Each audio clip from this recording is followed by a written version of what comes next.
Hi, so two things before we get started with this video. First of all, if you are under the age of 18, don't recommend watching it, or if you're sensitive to gore or violence, don't recommend watching it. You can probably tell from the title, not meant for you. Two, I did write a script for this video. At a certain point, I just kind of ignored the script and was just yapping and info dumping. So if I got any of the information wrong or misspoke, don't fucking kill me, don't crucify me. Um, this video is essentially just me yapping. So I hope you enjoy. So here's how it works. By me calling them performance art shows, it gets me away from the commission. So legally, the commission can't do anything about my shows because in New York State, you're not allowed to use weapons or violence. You have to have show insurance, ambulance on call, but I do my shows as performance art, but I don't do that just to be a loophole. I actually, honestly, without all my fiber being, consider them art shows. I consider pro wrestling to be the oldest form of folk Americana performance art. You gotta understand, performance art is art I can only convey with my body. It's fucking storytelling on the fly where I'm working the crowd and I'm manipulating their emotions. Hi, my name's Eleanor, and welcome to, as you can probably tell by the everything about this video, my very first YouTube video. I like to make more in the future and hopefully get better and have access to a better quality camera and microphone. I don't even have a microphone. I just don't know what to do with my hands, so I'm using this Hello Kitty Pez dispenser and pretending that it's a microphone. In the future, I like to make a longer, more research-based video about hardcore matches and death matches.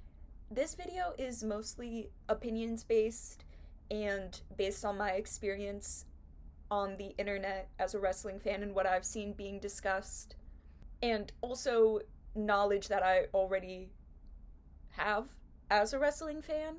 But I do want to make a longer, more in-depth video where I actually research it and accurately go through the history instead of just being like, oh, well, I'm a fan of wrestling. Here's what I know, and here's my opinions. I like to apologize for the video quality and probably the audio quality too. I'm very poor. I went to art school. I'm balls deep in student loans, and unfortunately, I have yet to find a job because the job market fucking stinks right now, and I'm using what I have, which unfortunately is my MacBook Pro camera. Which, for how much this laptop costs, why is the camera this fucking bad? Like, this is a little embarrassing on Apple's part. This video is primarily just for fun, so, like, don't be too mean. I'm just messing around, getting used to being in front of the camera, yapping about wrestling like I like to do. Hopefully you find this interesting. I'm assuming that most of the people watching this are going to be wrestling fans already, but if you by any weird chance are not a wrestling fan and have very minimal knowledge about wrestling, and you just tuned in because you thought that this was an interesting topic, or for I don't know, whatever reason you decide to tune in, welcome. Hopefully this video doesn't scare you off too much. I promise you, the wrestling scene isn't as crazy as the way this video is gonna make matches out to be. Did that even fucking make sense? Also, if you agree or disagree with any points that I make in this video, feel free to start a little discussion in the comments down below. I love to yap about wrestling. Every wrestling fan I know likes to yap about wrestling. But just remember, keep it cute, keep it friendly. Let's have a little kiki in the comments. Listen, I know we're a passionate bunch. I know that we're very passionate about wrestling, but let's be nice. Let's be nice, you guys. No bullying. And I better not see any slurs. I swear to God, you guys are giving us a bad name sometimes. Professional wrestling is a very unique form of entertainment, but also storytelling. When you think of professional wrestling, you probably think of coordinated moves, over-the-top gimmicks, theatrics, characters like The Undertaker. You probably think of Hulk Hogan, which, I'm sorry, I promise you, if you don't know much about the wrestling space, I promise you no one likes him. No one likes him here either. We wish he would just go away too. A lot of times, professional wrestling gets written off as fake, as if that devalues it at all. People who use this as a way to criticize professional wrestling, I think that they just have a fundamental lack of understanding of what the goal of professional wrestling is, and also the knowledge that the fan base has. Because this isn't the 80s anymore. Diva, we know it's scripted. We know it's predetermined. That's the fun of it, though. The goal isn't necessarily to beat your opponent, it's to put on a good match, and to put on an entertaining match, and to tell stories that will capture people's attentions and will get people talking. Beyond the table spots, suplexes, and forearm punches, and pretty sparkly outfits, there is a more darker and underground side of wrestling. While I originally wanted to focus primarily on death matches, I end up talking more about hardcore matches. Death matches are hardcore matches, but not all hardcore matches are death matches. It's like how every square is a rectangle, but not every rectangle is a square. Wrestling has many different styles, from American traditional style to Japanese strong style. And this is what, at least to me, makes wrestling extremely entertaining to watch, so that you can tune into different promotions and see very different styles of wrestling. Wrestling isn't a sport, technically, because they're not really using their athleticism to compete, they're using their athleticism to tell a story. And I think that the inclusion of all these different styles, as a pretentious art kid, I majored in painting and minored in illustration. I really like that there are different styles because it's just like any other form of art. Like in painting, you have like realistic, pop art, modern art, contemporary art, which modern art and contemporary art are surprisingly different things if you didn't know. While most people with a very surface level understanding of professional wrestling are aware of hardcore wrestling, primarily thanks to ECW in the 90s, which stands for, if you don't know, Extreme Championship Wrestling, they very much popularized and put hardcore matches on a mainstream level. But not many people outside of wrestling fans are aware of death matches, and death matches are one of the most interesting types of matches to me. Death matches include the performers using various type of weapons, like most commonly you'll see barbed wire, glass, you'll see LED like light tubes that they'll fucking bash over people's heads. It's crazy.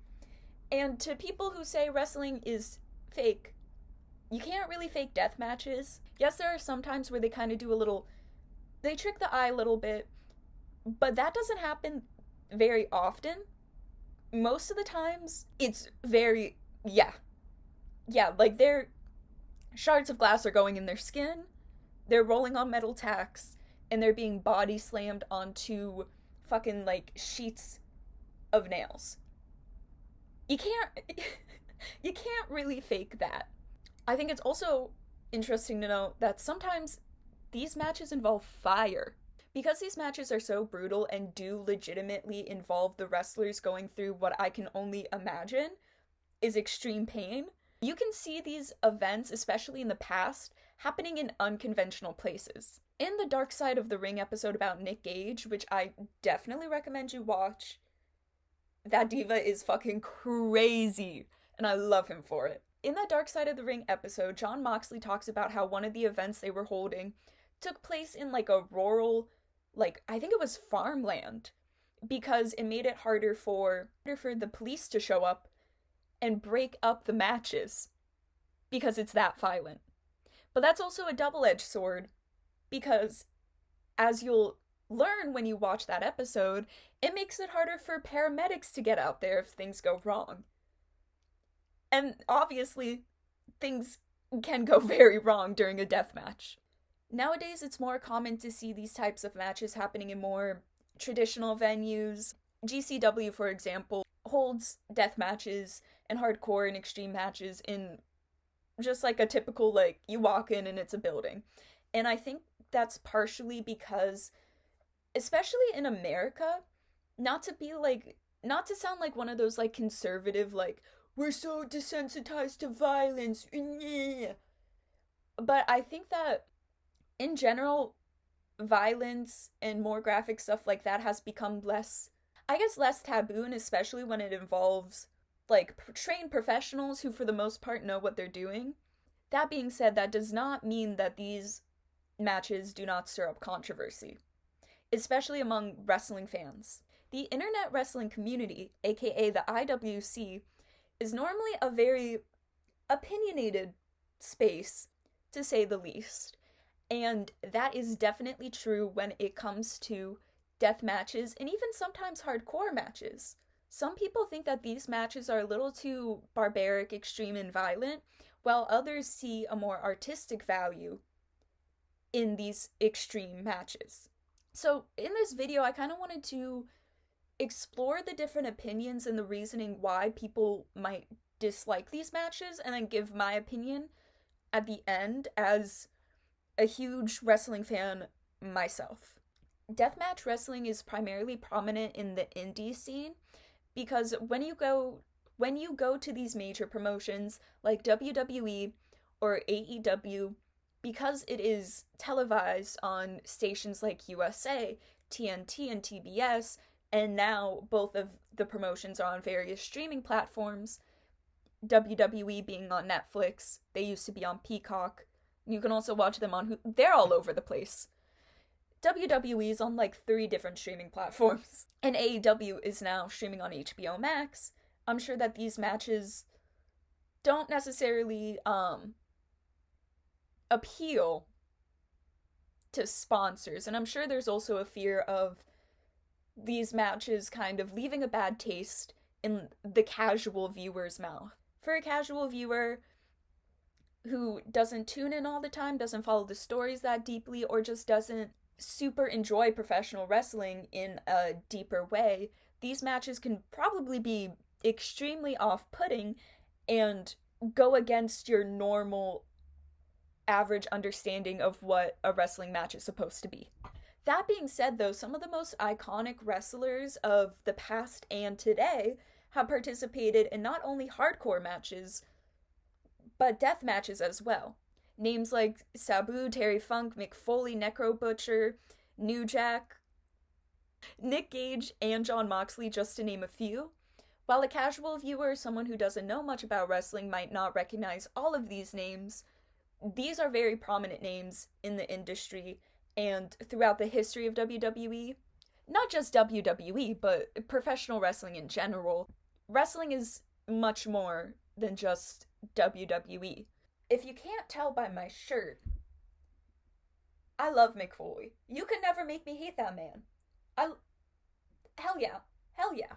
While deathmatch wrestling is still taboo today, it was much more taboo 20 to 30 years ago. In the days of the territories before WWE, at the time WWF, bought the territories and really monopolized the wrestling industry, it wasn't even super common to see wrestlers get color. In non-wrestling fan terms, it wasn't very common to see wrestlers bleed. Nowadays, it is much, much more common. If you tune into even just WWE, a WWE premium live event, you'll probably see some blood. And if you weren't aware, the technique that wrestlers use to bleed is called blading, which is where the performer will take a razor blade, cut it into a small piece, and hide it somewhere on them, most commonly in their wrist. Not me, like, setting down the microphone, and then picking it back up like it was actually a microphone. Diva, it's a Pez dispenser, you can set it down. But they typically hide the razor blade in their wrist tape. Sometimes they even hide it in their mouth, like in between their gums and their lips. And they will keep that razor blade in there while they're getting thrown around the ring, doing flips and shit, until it's time to spit it out and use it. I don't know about you guys, but if that was me, I would fully accidentally swallow the razor. The match would have to end early, the paramedics would have to come. Interestingly enough, there was also another more old school technique that you don't see nowadays because it's incredibly dangerous. But this technique was where wrestlers would strategically really punch each other hard in certain areas to make the skin bust open. Now, this isn't used nowadays, and it's very hard to do, obviously, and also very hard to do safely. I remember Mick Foley telling a story about how a wrestler asked him to do that technique on him, and Foley ended up like punching the guy like a shit ton of times, and he was just not busting open. And I think the other wrestler had to be like, dude, please, like, let's scrap it. It's not worth it. But when it comes to the technique of blading specifically, a lot of the times they will cut themselves along their hairline, so the wound itself isn't that noticeable, and it gives the illusion that they got busted open during the match. One of my favorite examples of blading probably has to be Stone Cold Steve Austin and Bret Hart at WrestleMania 13. That's honestly one of my favorite matches in general. I love the story behind it. I highly recommend to watch Bret Hart be interviewed and tell the story about that match, because there's just a lot of interesting things that went into it, and I think the psychology in the match is also very interesting. It was also a match where I'm pretty sure at the time, Vince McMahon and the other higher ups didn't necessarily want there to be blood on the show. They wanted it to be a little bit more PG and family friendly. But Bret Hart was, and still is, an absolute legend in the industry, and the top guy, and he really wouldn't get punished that hard for blading or bleeding. This match is really interesting because Bret Hart actually blades Steve Austin, which is a big no-no in the industry, because you never know if the wrestler is either going to accidentally cut you too much or purposefully cut you too much, because there have been some crazy people involved in the wrestling industry who have been known to hurt people and sometimes on purpose. During this match, you can also see Bret Hart keeping the razor blade in between his upper gum and his upper lip. You'll see, I think there was one part in particular where he was using, I think it was the sharpshooter. If not, it was another submission move. I don't know if he pulled it out, the sharpshooter, that early in the match, but you can see, like, I'm trying to make the face, but he was basically, like, selling it like he was putting a lot of strength into this move, and you could see his lip, part of his lip, not move as to keep the razor blade in his mouth. You can also see him spit out the razor blade, and it's not that obvious, but if you watch the match enough, or if you are a wrestling fan, you'll probably be able to notice it. You can see when he spits it out and then goes over to Stone Cold to blade him. This is also this match also makes me laugh, and this incident of blading makes me laugh, because I remember hearing Bret talk about how before they went out there, Bret told Steve Austin, like, are you sure? Because once we're out there, and I did the effort of hiding the razor blade, spitting it out sneakily, like, once I do that, you can't say no anymore. Like, I'm going to cut your forehead open. And then, actually, during the match, at the point where it was time for Steve Austin to get his forehead cut open, he was like, no, actually, I don't think I want to do it. Anyways, now that I thoroughly geeked out about that match, let's move on. It's very important to highlight the prominence of ECW when it came to putting hardcore matches into the mainstream. ECW stands for Extreme Championship Wrestling, and it actually used to stand for, I think, East Coast Wrestling? I could be wrong specifically about, like, the terms, but I know it originally did not stand for Extreme Championship Wrestling. So ECW came up as a competitor for the WWE.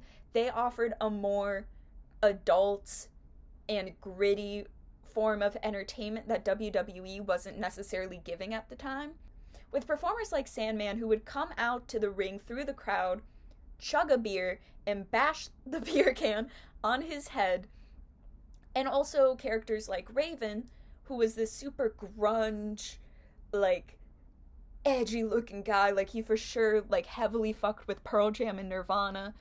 They really were targeting themselves to an older audience and an audience who wanted more violent matches, to say the least.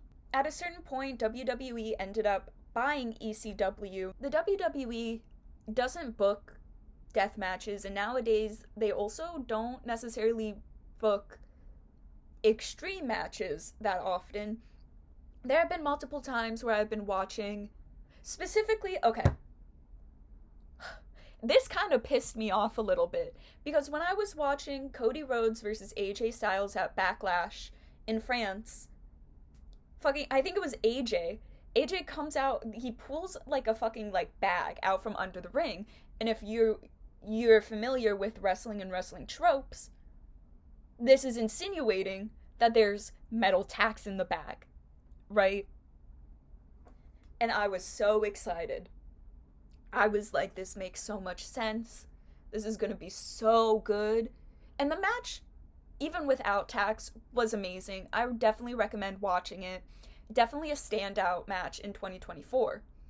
However, when he opened the bag, this fucking diva, this fucking soccer mom, when he opened the bag, it was like handcuffs, right? It was like handcuffs or like just a metal chain. 99% sure it was handcuffs. I think at one point he literally said like it's not metal tacks or like it's not tacks or something like that, and a little disappointed. Also, a similar instance during CM Punk versus Drew McIntyre at Bad Blood in 2024, which I will be getting more into later on. Drew pulled out another like velvet bag from under the ring, and I was like, oh my god, we're getting metal tacks. This is crazy because this match is already very gruesome and brutal, partially unintentionally, which we will get into in just a minute. However, when Drew opened the bag, what was inside instead were plastic bracelet beads, the same ones that were used to make CM Punk's AJ and Larry bracelet, which, if you don't know, AJ's the name of his wife, AJ Lee, an amazing wrestler. I love her. Please come back. Please come back. And Larry, his dog, which his bracelet played a major role in their feud. And he dumps out the beads. And then he force feeds them to Punk, which was cool. Just not what I was expecting. I think that WWE's most gruesome match recently was CM Punk versus Drew McIntyre at Bad Blood. It was a Hell in a Cell match, which means that they were locked in a giant steel cage and basically just left there to beat each other the fuck up. Their feud was very, very bitter, petty, and violent, so it really made sense for them to use a Hell in a Cell match to finish up the story, at least for now. There's still a lot of bitterness and hatred between Drew McIntyre and CM Punk within the story. However, it's not something that I think WWE is going to revisit anytime soon, or revisit in a way that is solely surrounding Drew and Punk like their feud in 2024 did. Now it's more involving other people who have wronged Drew, or Drew has believed have wronged him, and who have teamed up with Punk and him. You know what? Just tune into Monday Night Raw. Tune into Monday Night Raw, tune into SmackDown, because what I'm talking about is still going down. By the way, there's no way in hell that Drew McIntyre is winning that Royal Rumble. I'm sorry, he's not. There's no way in hell. I feel like Punk is for sure gonna win. Anyways, moving on. So during that match, at one point, and this also reminded me of WrestleMania 13 with Bret Hart and Stone Cold, Punk pulls out a metal toolbox and hits Drew on the head with it. Now, the reason this reminds me of WrestleMania 13 is because Bret Hart did that to Stone Cold, but with, like, an announcing bell. Like, it was like, you know, one of those bells on, like, a plank of wood. You know what I'm talking about. That was just cool to see. As a wrestling fan, being able to be like, ooh, this is reminding me of this iconic match that I love, and especially because I'm a big CM Punk fan, I'm a big Drew McIntyre fan, and I love their feud, and seeing them, I don't know if it was intentionally an homage to that match, it felt like it, but seeing that happen was really, really cool. However, when Punk hit Drew in the head with the toolbox, I kind of immediately noticed that something went wrong, and I'm sure a lot of other people did too, because Drew started bleeding a lot. He was gushing blood, and it was to the point where his whole face at one point was just blood. And there was points during that match where the ref was trying to put towels on Drew's head, trying to communicate with him, being like, maybe we should stop because this looks kind of serious. And Drew just like threw the towel and he was like, no. And he kept going, which props to him. Props to him. And honestly, the psychology behind that in the match makes a lot of sense, because Drew McIntyre, the character, probably wouldn't let that injury hold him back from beating the shit out of Punk. Like, he's that bitter. He wanted to win that bad. So Drew carried on with the entire match. I'm pretty sure it went to the full time that they allotted them. I don't think it was cut short because of that injury. But after the match, it was revealed that Drew needed, I believe, 15 staples in his head. And he came back pretty quickly, too. I was surprised with how quickly he came back from that injury. That match wasn't even a death match. And I definitely don't think it was a hardcore match either. But just to put it in perspective, sometimes things get a little crazy unintentionally, which makes the concept of death matches even more wild when you think about everything that could possibly go wrong. AEW, compared to its more popular counterpart WWE, has really utilized and embraced hardcore matches. John Moxley, a very popular wrestler, one of my favorites. You can never get me to hate him. I don't care. I don't care what the haters have to say. Oh, Plumber Mox. Oh my god, he just walked to the ring and he started bleeding. I don't give a fuck. I still love him. But John Moxley is well known for death matches. It's to a point where people do make jokes about how often he bleeds. But like he said in an interview, he doesn't force these guys to participate in those kind of matches with him. It just kind of happens, I'm assuming, or the other wrestlers are like, yeah, I'm down for this. Also, if I didn't mention before, and you couldn't pick up on it, John Moxley is signed to AEW currently. He used to wrestle in the Indies under the name John Moxley, and then when he got signed to WWE, he was under the name Dean Ambrose, playing a kind of similar character to John Moxley, but much more PG and turned down for the more PG era of WWE that we were in, the more family-friendly, sponsor-friendly era. And now that he's at AEW, he's revisiting the John Moxley character, and in my opinion, I love Dean Ambrose, but I do like the John Moxley character more, and I loved his run in CZW. If you haven't checked out his CZW run, I definitely recommend it. It's very brutal, and it's really crazy, but it's also really just entertaining. Especially his, I'm just a sick guy. I like to drive really, really fast and bang really ugly chicks. That promo, which is iconic. Most of you probably already know it. But if you don't, I recommend checking it out. It's crazy, it's weird, it's a little funny, but it's also just very off-putting, which I think really encapsulates what John Moxley as a character is.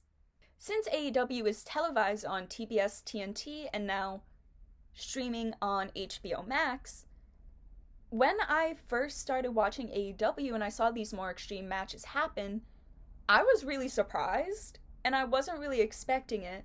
It was a pleasant surprise, though, that's for sure. And it especially shocked me because we were just leaving the infamous WWE PG era, which was also heavily criticized by especially long-term fans, as it was obvious that they were trying to appeal to children more than their longtime devoted fan base that is a bit older and grew up with WWE.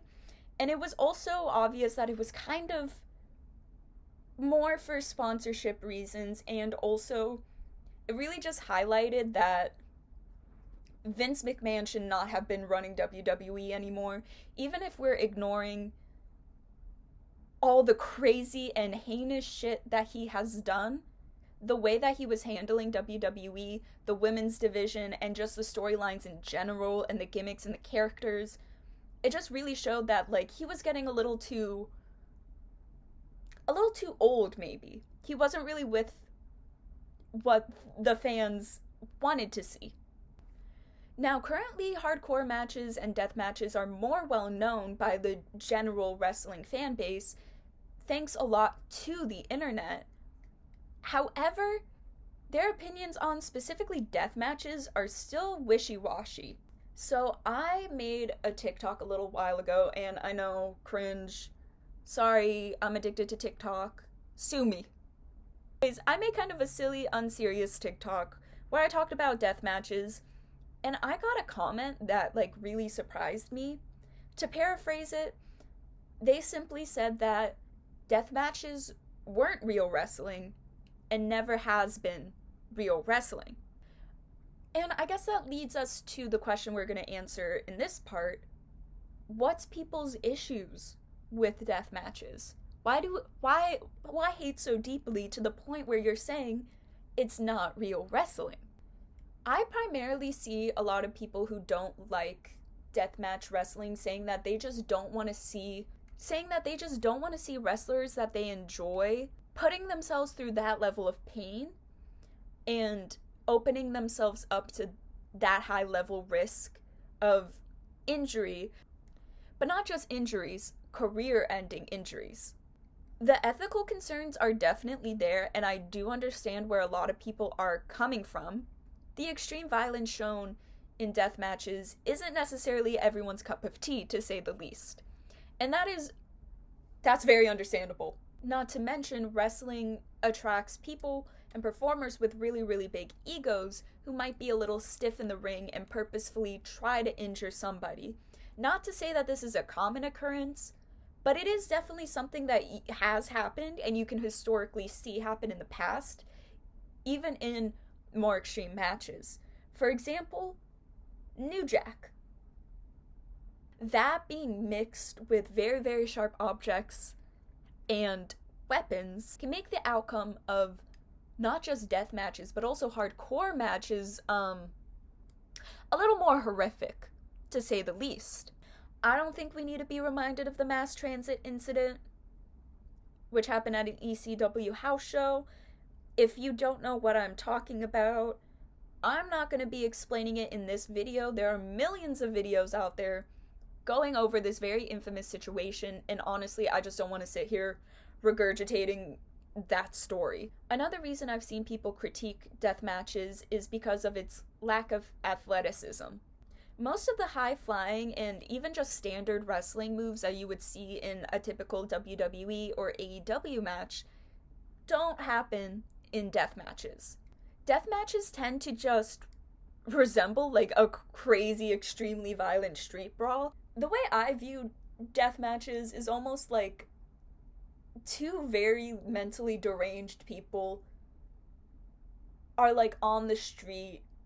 They just are finding a bunch of weapons and beating the shit out of each other. Like that energy, but in a wrestling ring, and you're paying to see it.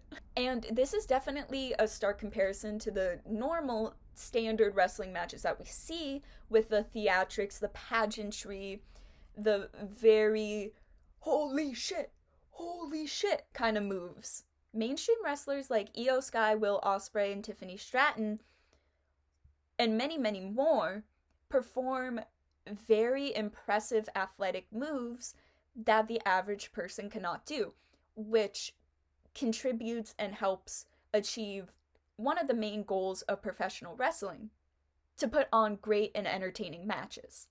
Now, I'm not sure if people with this criticism think that death matches are easier for wrestlers to do. because it primarily focuses on just hitting people with weapons. But I do understand that criticism and that not being everybody's thing, especially when the way that wrestling has been historically and primarily is a lot less violent, and it's a lot more theatrical. A lot of people also have the issue of these matches kind of happening for no rhyme or reason. People think that these matches might not contribute anything to the story and is just there to be gruesome for the sake of being gruesome. However, if you couldn't tell, am a fan of hardcore wrestling and deathmatch wrestling. So during this video, I might seem a little bit biased. And I haven't even touched on Japanese deathmatch wrestling, which is another level of crazy if you ask me. And that warrants a whole separate video, in my opinion. Deathmatch wrestling is extremely dangerous. Duh. However, I think sometimes fans forget how dangerous wrestling is in general. Yes, it is performed by trained professionals who go into the ring and do the moves in a specific way to not seriously injure their opponent, but shit happens. Shit happens sometimes. Like what happened with Drew McIntyre in his match with CM Punk. Shit just kind of goes wrong sometimes.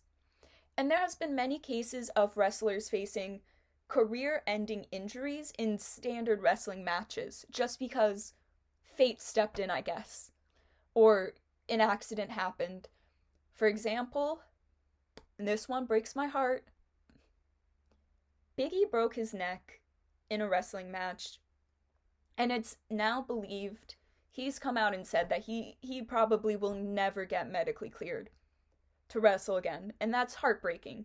And that unfortunately happens to other wrestlers as well. It's just a risk you have to take if you become a wrestler, and I think most, if not all, wrestlers are well aware of this. Triple H has said in an interview that he was afraid of dying a lot. I think he said that like every time he stepped into the ring, he was afraid to die. So my point there is all forms of wrestling are dangerous to some extent. Some more than others, obviously. And that's not even to mention the wear and tear that the years of being like suplexed and power bombed would probably do to you. Like I can't imagine what some people's back pain is like. And also just the muscle atrophy that you see some wrestlers have. Like Kurt Angle has it, and I'm not sure if it's fully because of just wrestling or how many broken necks he's had, but he's shrunk a little bit, and honestly so has Kenny Omega. Let's talk about the twink death of Kenny Omega. Let's talk about it. I've been dying to talk about it. But that's not the point of this video. Maybe I'll make a separate video about the twink death of certain wrestlers. Death matches are definitely probably the most dangerous form of wrestling due to the weapons used.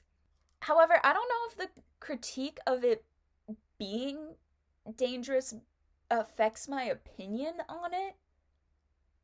Except for unprotected chair shots, I am not a fan. Diva, we don't need any more CTE. Let's cool it with the head injuries. Unprotected chair shots scare the fucking shit out of me. Genuinely horrifying to me.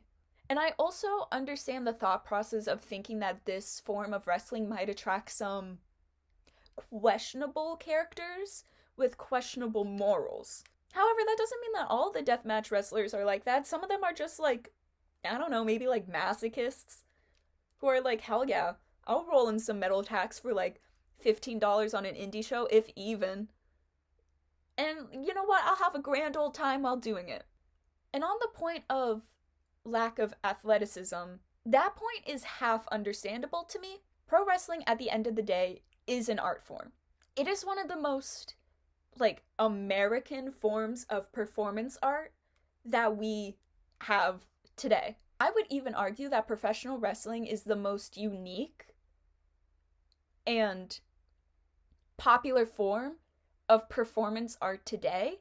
And that's not to talk about, that's ignoring like acting, movies, and things like that, because in my mind that's a little, it's a little different. I don't know if I could fully verbalize why I view it as different.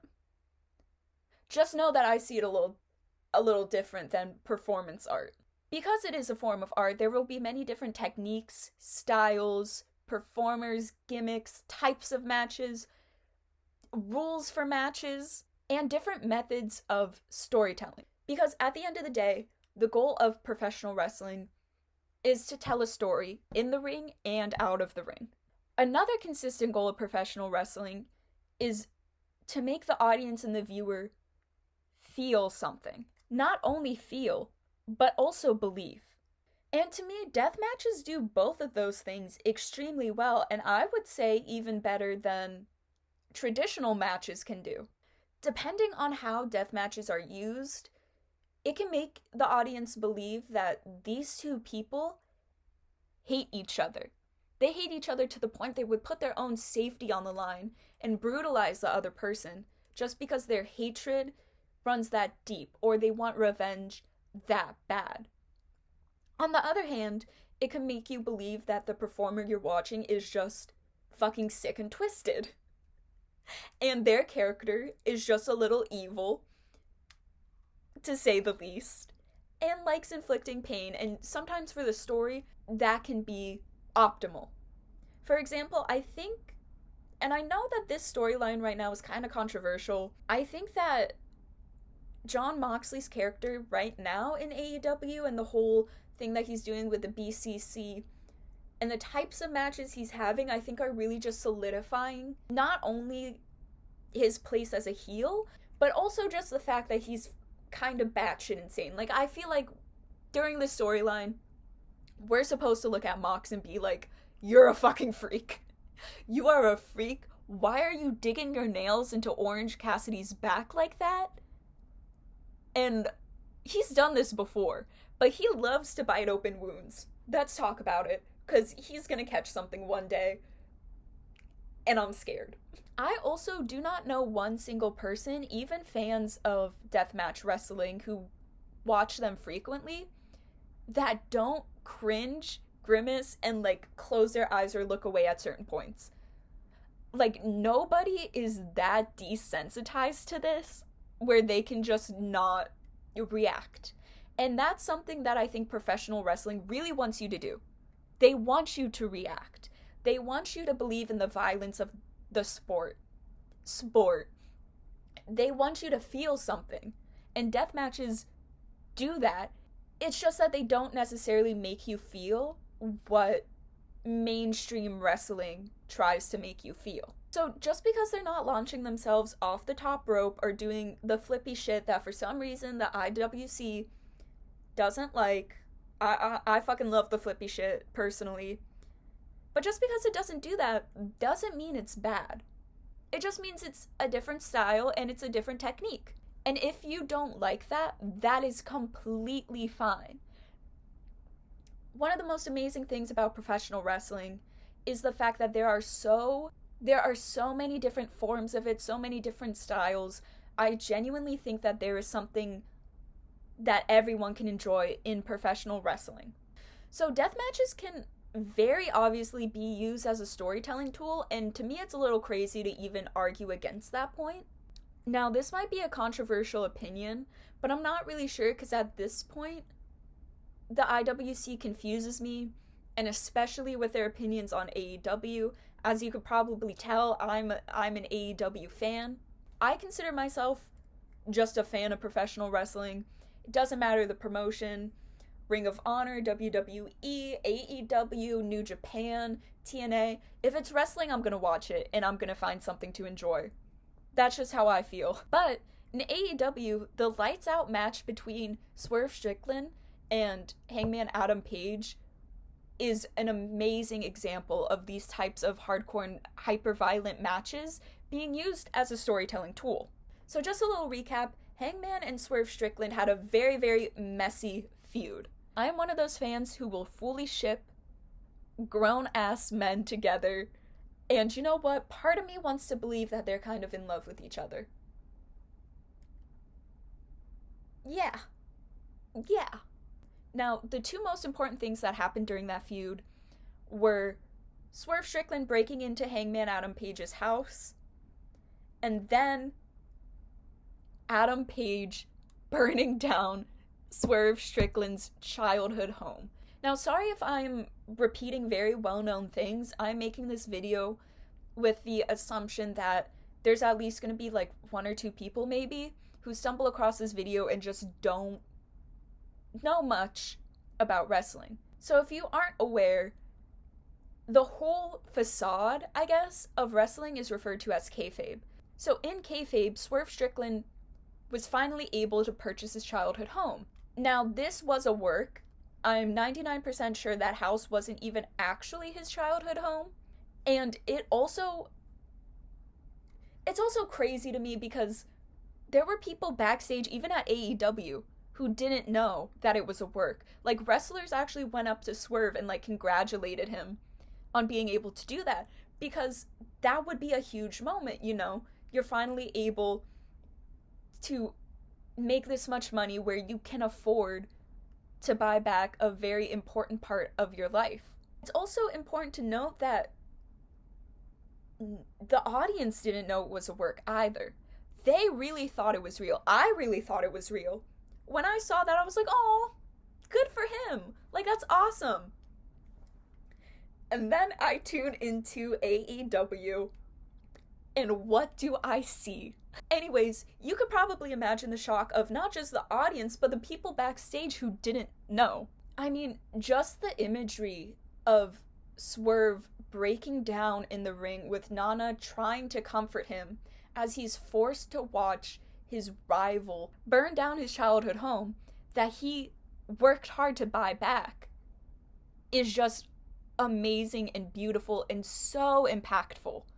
The intent for this feud was for it to be very messy, for it to be filled with so much hatred and vengeance for each other, and it made perfect sense for them to have that extreme of a match.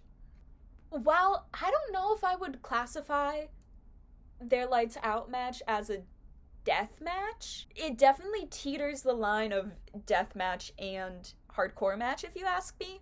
There were cinder blocks involved. There were staple guns involved. Real staple guns. There were unprotected chair shots to the head, which I've already established. Not the biggest fan of. Watching that did scare the shit out of me. And there was also a very iconic moment, and I do paintings of professional wrestling and wrestling moments, and I really want to do a painting of this. And it's Swerve just in the ring, and there's a fucking syringe hanging out of his mouth. Like, it's in there. It was a very crazy and a very violent match, to say the least. So if you were to ask me, deathmatch wrestling is definitely real wrestling, and I'd classify them as a form of art, just like any other style or type of wrestling. I do understand the criticism that these matches get and why people don't like them. Again, that is so valid. But I think we can't just write off the importance of hardcore and death matches in the wrestling industry. Fans are more receptive to hardcore matches, but death matches not so much. That's kind of where people are like, oh, drawing the line, that's not for me. I like to say to anybody who doesn't like deathmatch wrestling or even hardcore wrestling, you're not less of a wrestling fan for not wanting to see that. Again, that's very understandable. You're seeing people put themselves through extreme pain and kind of blurring the lines between moves that are just supposed to look like they hurt and moves that actually really fucking hurt. And I definitely don't think there's anything wrong with enjoying these types of matches, whether it's as a viewer or as a performer, as long as these matches take place between two consenting adults who communicate what they're going to do with each other in the ring and understand the risks involved of deathmatch wrestling. By the way, I've seen like a deathmatch happen, like a video of a deathmatch, and there were like children in the front row. with their parent. What are you doing? If you're bringing your kid to one of those shows, that's fucking crazy.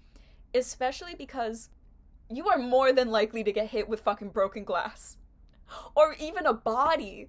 Like, this is crazy. Like, don't take your kids to death matches. Like, maybe just stick to the more PG indie scene or WWE scene. Maybe don't go to the death matches. Maybe leave your kids at home for that. One of my favorite deathmatch wrestlers is Casanova Valentine, and the way that he talks about not just death matches, but wrestling in general, I think really encapsulates the way that I feel about it. Also, the way that Casanova Valentine gets these matches to happen, these no-ring death matches to happen, is so fucking cool to me. He makes them happen through a loophole of saying that it's a part of an art show and it's performance art, but he genuinely believes that it is. So it's not just him, like, lying to try to get these matches to happen. It's him, like, genuinely thinking that. And I really like the way he thinks about wrestling. His matches are also really good. At the time of filming this, he has an upcoming match with Danhausen, which I'm very, very excited to see.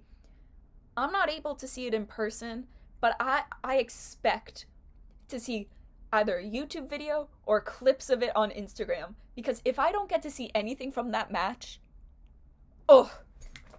For some wrestlers, these matches are just where they genuinely have a lot of fun and can express themselves and tell a story in just a different creative way. And hey, like John Moxley said, it's not like he's backstage forcing the younger talent to have death matches or even hardcore matches with him. For some wrestlers, this is just what they like to do and how they like to express themselves in the ring. And hey, I guess no judgment there. So thank you for watching. That's it. That's my 2 cents for now. Like I said earlier, I do want to continue making videos about wrestling. In the future, I'll probably try to make more research-based videos and video essays, but it's also just kind of fun to do videos like this. Like, just sitting down and just, like, yapping about wrestling is a lot of fun. So I guess we'll see. And again, I apologize for the very shitty video quality and probably sound quality. I'm doing the best with what I got. Hopefully one day I'll be able to afford a better setup. Anyways, I'm gonna do a little self-promo right now. Follow me on Instagram and TikTok. I'll put those in the bio. You know what? Maybe not TikTok, because it's probably not gonna be around in 4 months.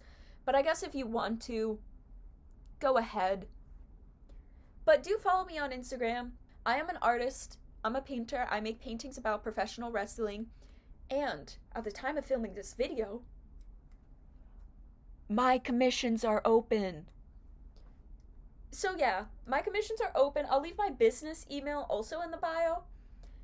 Yeah, but if you want to check out my art, you like it, and you're like, hey, I want to own an original piece by Eleanor, feel free to shoot me an email, even if you just have questions about pricing. So yeah, guys, that's all I have for today.